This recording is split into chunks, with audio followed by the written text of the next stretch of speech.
silakan saja. Artinya boleh-boleh saja mempunyai penafsiran seperti itu.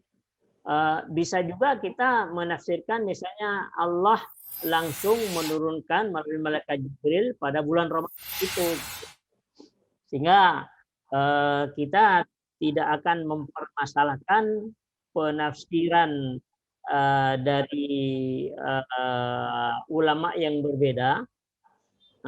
Yang penting bagi kita adalah isi daripada Al-Quran, substansinya yang kita pegang, Pak. Karena ulama itu biasa, jadi berbeda itu biasa. Nah, cuma kan kita pegang aja substansinya. Kita tidak berada di kubu yang berbeda, tetapi kita ya kalau kata Al-Quran warrasikhuna fil ilmi. Jadi ulul albab itu adalah orang yang mendalam ilmunya, ya sudah kita yakini saja bahwa itu sesungguhnya adalah dari Allah Subhanahu wa taala.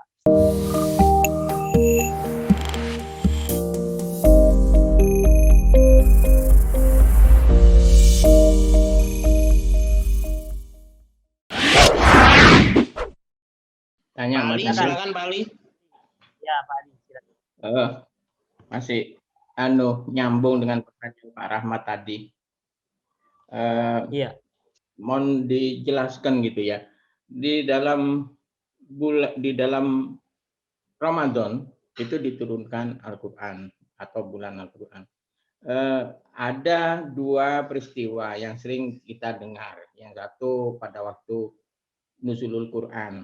Jadi pada saat turunnya ayat pertama Al-Qur'an kepada Rasulullah, yaitu Iqra itu tadi, Pak. Ya. Tetapi juga ada malam Qadar yang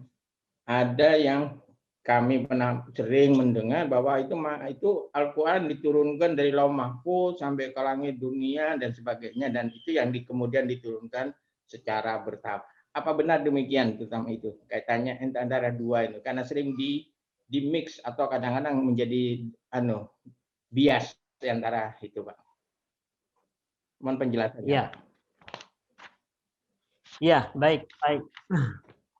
Pak Ali.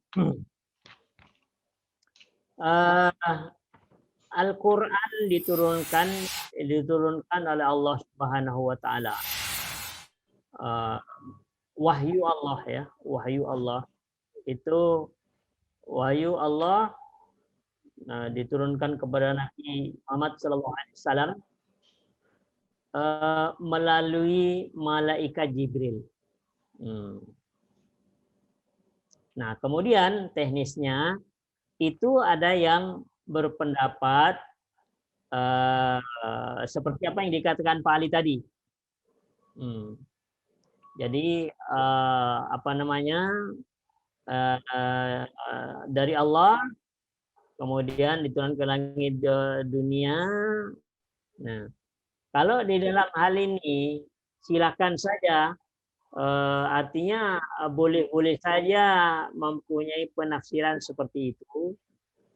Bisa juga kita menafsirkan misalnya Allah langsung menurunkan melalui malaikat Jibril pada bulan Ramadan itu, sehingga kita tidak akan mempermasalahkan penafsiran dari ulama yang berbeda. Yang penting bagi kita adalah isi daripada Al-Quran, substansinya yang kita pegang, Pak. Karena ulama itu biasa, jadi berbeda itu biasa. Nah, cuma kan kita pegang aja substansinya. Kita tidak berada di kubu yang berbeda, tetapi kita ya kalau kata Al-Quran warrasikhuna fil ilmi. Jadi ulul albab itu adalah orang yang mendalam ilmunya, ya sudah kita yakini saja bahwa itu sesungguhnya adalah dari Allah Subhanahu wa taala. Sebagaimana di surat 3 ayat 7 ya. Surat Al-Imran ayat 7 itu, Pak. Barangkali itu Pak Ali, wallahu a'lam.